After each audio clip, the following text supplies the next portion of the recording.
Hello friends, welcome to our online institute selection Mantra. जैसा कि आप लोग अभी हमें अमित सर के साथ फ़ोटो में ही देखते नज़र आए होंगे, लेकिन अब आज से और आज के बाद आने वाले समय में आप लोगों के बेहतर विकल्प के लिए, बेहतर सिलेक्शन के लिए, आपके सपनों को जल्द से जल्द पूरा करवाने के लिए हम सभी एक टीम के रूप में काम करने वाले हैं। और उसकी शुरुआत हम आप सबको दे रहे हैं। जो इस समय आपके DSSB के एग्ज़ाम चल रहे हैं, उसकी एक स्पेशल सीरीज चलाई जाएगी प्रीवियस ईयर पेपर्स के लिए। अमित सर आपको मैथ्स का सेक्शन कराएंगे, हम आपको जो है CDP यानी कि पेडागोजी का सेक्शन कराएंगे। पेडागोजी DSSB के एग्ज़ाम की दृष्टि से बहुत ही महत्वपूर्ण है, क्योंकि ये अकेला एक सेक्शन ऐसा है जो सबसे ज़्यादा नंबर का है, यानी कि 100 मार्क्स का है। अगर आप इस सेक्शन में 80 मार्क्स या 75 मार्क्स स्कोर कर ले जाते हैं और सेक्शन ए में अगर आप मान के चलिए 60 मार्क्स तक ले आते हैं, तो आपका एक सेफ स्कोर माना जा सकता है कि आप जो है सिलेक्शन के करीब पहुंच चुके हैं और आपको जो है सिलेक्ट होने से कोई नहीं रोक सकता। तो जैसा कि हम आप सबके लिए मेहनत शुरू करने वाले हैं, तो आप भी जो है जुड़ जाइए। समय कम है, एडमिट कार्ड आ चुके हैं, सब लोगों ने अपने अपने एग्ज़ाम्स के एडमिट कार्ड निकाल भी लिए होंगे, देख लिए होंगे किसका कहाँ एग्ज़ाम सेंटर है, किस को डेट को एग्ज़ाम लगा है। आप लोगों का सभी का एग्ज़ाम अमूमन दिल्ली में ही होगा, कुछ लोगों का नोएडा में भी है। तो 7 तारीख से आपके ये एग्ज़ाम शुरू होने वाले हैं और ये मार्च तक एग्ज़ाम चलेंगे। अभी जो पहले फेज़ में एग्ज़ाम हो रहे हैं वो 42/21, इसमें 2 पोस्ट कोड थे। एक 42/21 था, एक 47/21 था। दोनों DSSB के ही एग्ज़ाम है, दोनों PRT के एग्ज़ाम हैं। बस दोनों में डिफरेंस ये है कि एक एग्ज़ाम जो है आपका दिल्ली म्यूनिसिपल बोर्ड कंडक्ट कराता है और दूसरा जो है आपका वो डायरेक्टरेट कंडक्ट कराता है। बस इसी वजह से इनके पोस्ट कोड में डिफरेंस है और एग्ज़ाम आपके दोनों PRT के ही हैं। तो आइए शुरू करते हैं। बहुत बहुत स्वागत है आपका आज की इस पहली DSSB की CDP की जो PYQ है उसकी पहली क्लास है। तो आइए देखते हैं। मैंने आपके लिए कुछ क्वेश्चंस जो प्रीवियस ईयर में आए हुए हैं वो इस PDF में रखे हुए हैं, तो आप भी देखिए, इन क्वेश्चंस को हल करने का साथ में प्रयास करिए। बाकी मैं आपको इनके उत्तरों से जो है रूबरू करवाता हूँ। तो आइए देखते हैं। सबसे पहले पहला क्वेश्चन आपका क्या कह रहा है। आपके लिए हम ब्रश ले लेते हैं, ठीक है। तो 1 मिनट।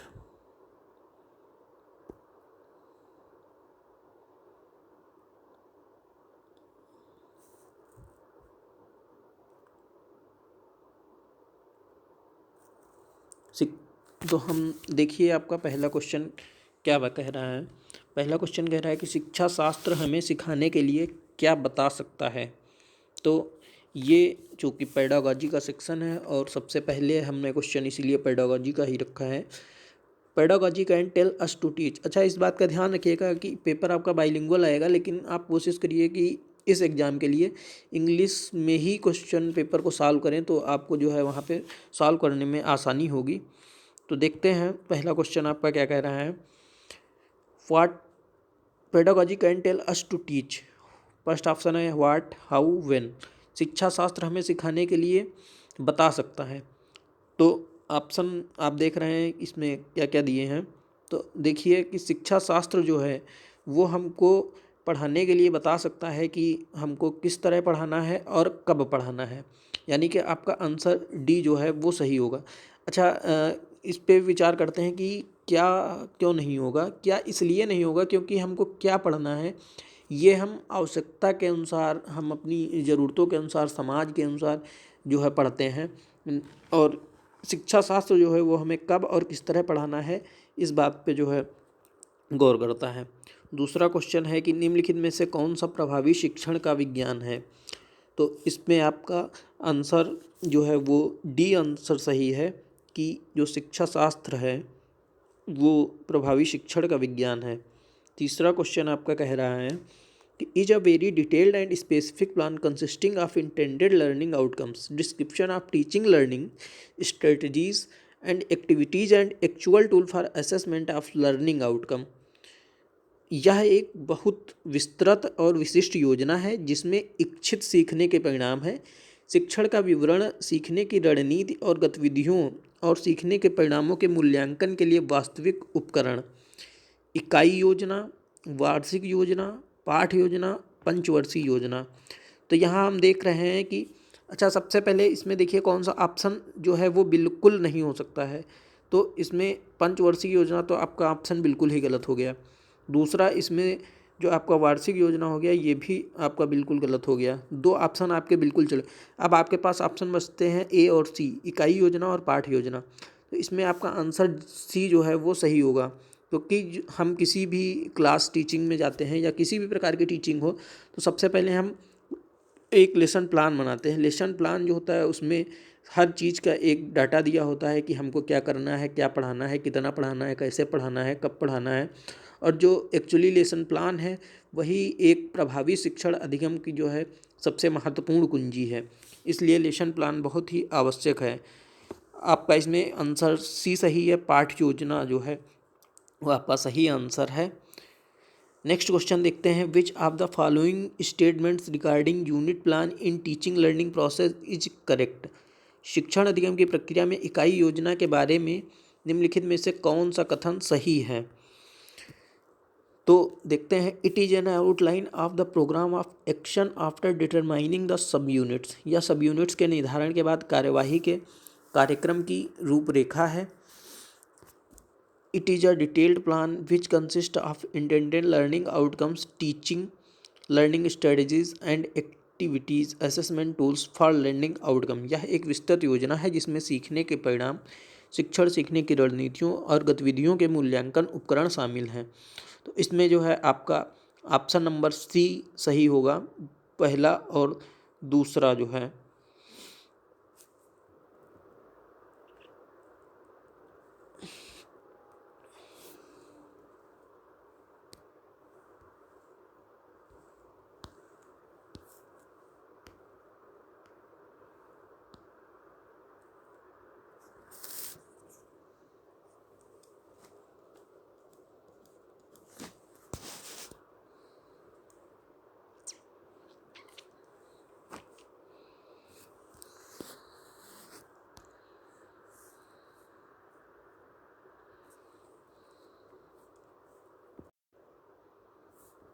इसका आपका ऑप्शन नंबर सी जो है वो सही होगा, फर्स्ट और सेकंड दोनों।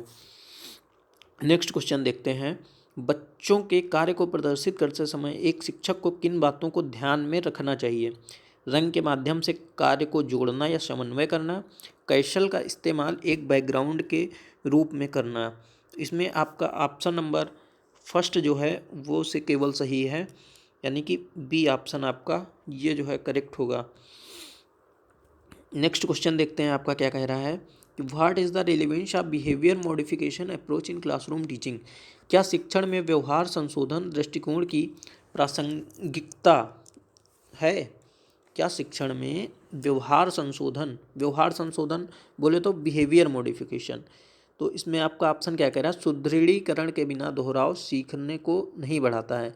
सुदृढ़ीकरण मतलब रीइंफोर्समेंट, मतलब पुनर्बलन जिसको आप बोलते हैं। सेकेंड ऑप्शन आपका है, अवांछनीय व्यवहार को समाप्त करने के लिए सजा बहुत प्रभावी नहीं है। इसका मतलब आपके दोनों आंसर सही हैं, क्योंकि यहाँ पे आप देखिए क्या कह रहा है कि अवांछनीय व्यवहार मतलब जो आपको व्यवहार पसंद नहीं कक्षा में कुछ, उनको समाप्त करने के लिए सज़ा बहुत प्रभावी नहीं। क्योंकि जो है सज़ा देने पे तो बिल्कुल ही बैन है, स्कूलों में, प्राथमिक स्कूलों में आप जो है सज़ा जो है दे ही नहीं सकते हैं बच्चों को। इसलिए ये जो है अवांछनीय व्यवहार जो भी होंगे उनको समाप्त करने के लिए आप सज़ा जो है वो बहुत प्रभावी उपकरण नहीं है। अच्छा, सुदृढ़ीकरण के बिना दोहराव सीखने को नहीं बढ़ाता है, ये बात सही है। जो है जब तक आप रीइंफोर्समेंट नहीं देंगे, जब तक आप दोहराव नहीं, किसी चीज़ का रिवीजन नहीं होगा बार बार, तब तक बहुत अच्छा जो है सीखने में बच्चा जो है प्रदर्शन नहीं कर पाएगा। इसलिए आपका ऑप्शन ए जो है वो फर्स्ट और सेकंड ऑप्शन दोनों सही हैं। नेक्स्ट क्वेश्चन देखते हैं, which of the following interface used by word application skills. निम्नलिखित में से कौन सा शब्द अनुप्रयोग कौशल द्वारा उपयोग किया जाता है। अनुप्रयोग समझ रहे हैं आप लोग? अनुप्रयोग का मतलब है एप्लीकेशन। एप्लीकेशन स्किल्स आपकी इसमें कौन कौन सी हैं? अच्छा, एप्लीकेशन मतलब टू अप्लाई, जो चीज़ आप अप्लाई कर पाएँ किसी चीज़ पे, तो इसमें अप्लाई लागू करना। भाई कोई चीज़ है बच्चे के ऊपर, आप जो है अगर किसी भी नियम को या किसी भी सिद्धांत को बताते हैं उसको लागू करने के लिए, तो इम्प्लीमेंट। निरूपण हो गया, उदाहरण, एग्जाम्पल, किसी भी चीज़ को आप किसी भी कॉन्सेप्ट को समझाएंगे तो आप कोई ना कोई एग्जाम्पल देंगे, फिर आपने जो पढ़ाया है उसको आप देखेंगे तो आप उसको जो है जज करेंगे, निरीक्षण करेंगे। तो इसमें जो है आपके ऑप्शन नंबर ए जो है वो सही है कि फर्स्ट सेकंड थर्ड फोर्थ, इसमें चारों ऑप्शन आपके जो है वो सही होंगे, अतः इसका जो है ऑप्शन नंबर ए सही है। नेक्स्ट क्वेश्चन देखते हैं हम लोग। नेक्स्ट क्वेश्चन क्या कह रहा है? वार्षिक योजना बनाते समय शिक्षक को किन सी बातों का ध्यान रखना चाहिए? उसे शिक्षण के लिए सामग्री और योजना का विश्लेषण करने की आवश्यकता है, सीखना, संशोधित करना और परीक्षण। दूसरा, वह उसे प्रत्येक के लिए समय आवंटित करते समय छुट्टियों पर भी विचार करना चाहिए। इसका आपका ऑप्शन नंबर जो है सी वाला, इसका एक मिनट फिर से इसको देखिए। He needs to analyse the content and plan for teaching, learning, revision and testing. He/she also must consider the holidays and vacations while allotting the time for each unit.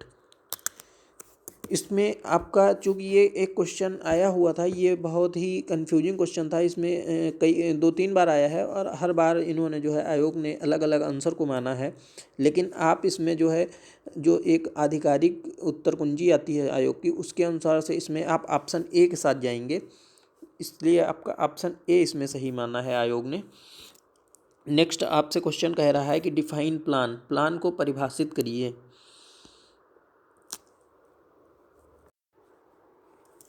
लेकिन इसमें जो है आपका जो लास्ट क्वेश्चन है, question number 8, उसमें अगर हम एक वो देखते हैं कि एक ऐसा कौन सा ऑप्शन है जो एक इंक्लूसिव ऑप्शन है, मतलब एक समावेशी, जिसमें सारे ऑप्शन जो है मतलब दोनों सेटिस्फाई करें एक चीज़, तो उस हिसाब से हम ऑप्शन सी के साथ जाएंगे कि इसमें जो है ऑप्शन आपका फर्स्ट एंड सेकंड दोनों सही हो जाएगा।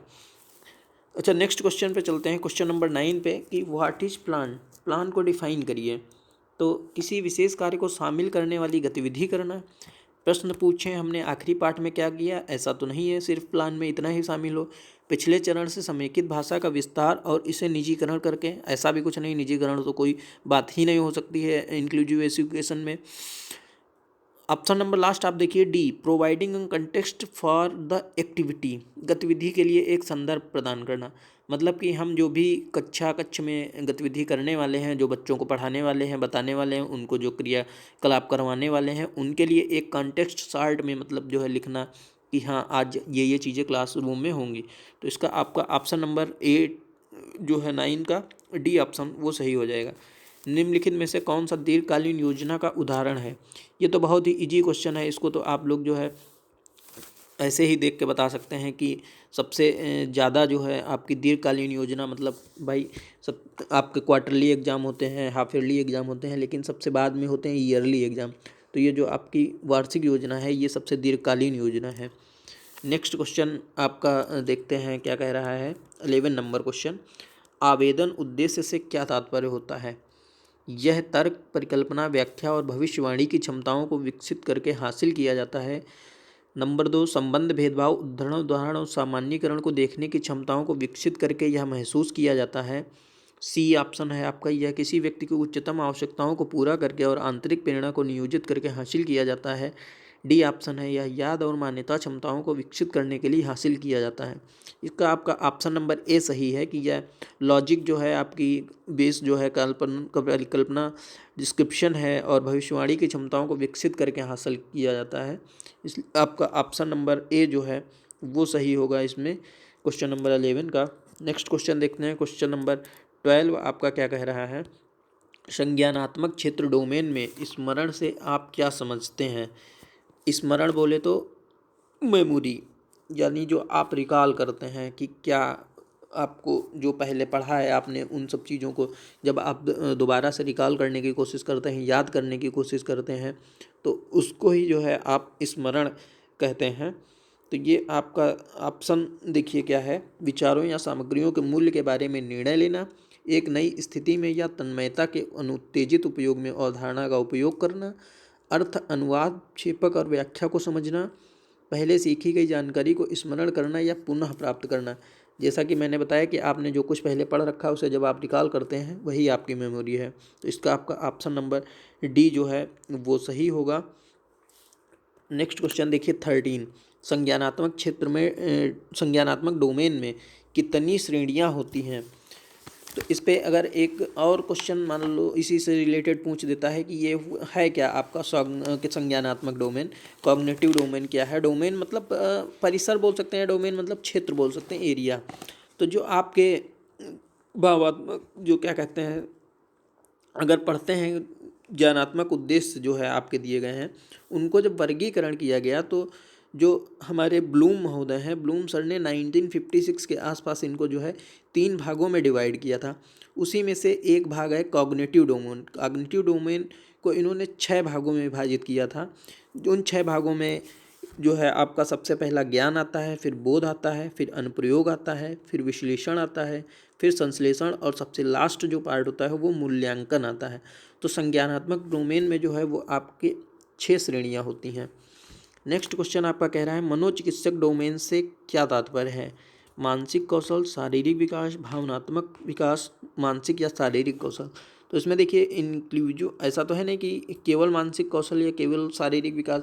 इसमें जो आपका इंक्लूसिव ऑप्शन जो दिख रहा है, समावेशी वाला ऑप्शन जो है वो आपका ऑप्शन नंबर डी सही होगा। नेक्स्ट क्वेश्चन जो है आपका हम देखते हैं क्या है। 16 नंबर क्वेश्चन आपका, एक मिनट PDF आगे बढ़ा लें। डॉक्टर बेंजामिन ब्लूम ने किस चीज़ को बढ़ावा देना चाहते थे? यही जो मैंने अभी बताया आपको संज्ञानात्मक क्षेत्र का डोमेन। तो डॉक्टर बेंजामिन ब्लूम जो है वो आपके उच्च प्रकार के चिंतन को जो है बढ़ावा देना चाहते थे। इन्होंने जो आपके ज्ञानात्मक उद्देश्य थे उनको 3 भागों में वर्गीकृत किया था। पहला जो था आपका वो ज्ञानात्मक था, दूसरा भावात्मक था, तीसरा जो है कार्यात्मक था। नेक्स्ट क्वेश्चन आपका देखते हैं कि भावात्मक क्षेत्र डोमेन में क्या क्या शामिल है?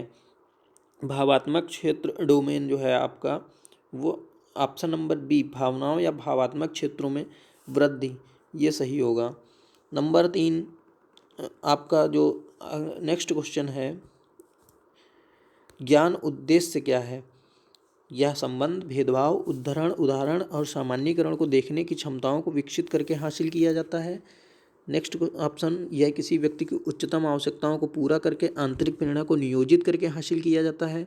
नेक्स्ट ऑप्शन, यह याद और अभिज्ञान क्षमताओं को विकसित करने के लिए हासिल किया जाता है। नेक्स्ट, यह तर्क, परिकल्पना, अनुमान और पूर्वानुमान की क्षमताओं को विकसित करके हासिल किया जाता है। ज्ञान उद्देश्य के बारे में आपसे पूछ रहा है, ध्यान से पढ़िएगा चारों ऑप्शन इसमें। ये इसी को कहते हैं मेन DSSB का एग्ज़ाम जो है, ऐसा नहीं कि बहुत हुआ है लेकिन इतना आसान में ये क्वेश्चन है। जैसे इसमें आदमी कंफ्यूज हो जाता है कि हमको क्या लगाना क्या है।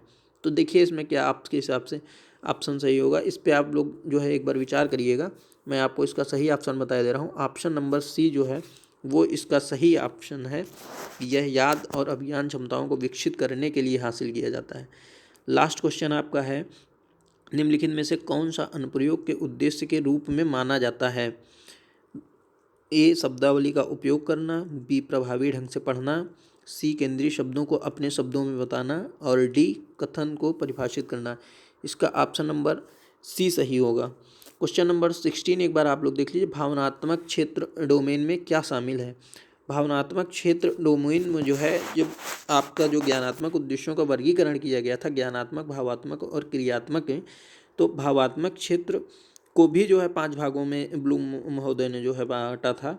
उन 5 भागों में आपका सबसे पहला आग्रहण, फिर प्रतिक्रिया, फिर उन्मूलन, फिर संगठन, फिर स्वाभाविकरण आता है।